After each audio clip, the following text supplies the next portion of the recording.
5 number, তোমার সন্তানদেরকে মানুষ করে যাও। কালকে তুমি থাকবে না, তোমার সন্তানরা বেঁচে থাকবে।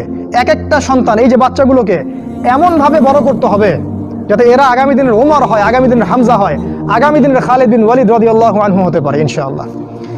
নিজে কি করেছি, সারা জীবন বৃথা চলে গেল। নিজের সাথে যা হয়েছে, বাচ্চাদের সাথে আর রিস্ক নেবেন না। বাচ্চাদেরকে ধ্বংস করবেন না আল্লাহর ওয়াস্তে। ওদেরকে আল্লাহর পথে দিয়ে দিন, দিন শেখান, কোরআন শেখান, হাদিস শেখান, ডিনামাইট করে গড়ে তোলেন।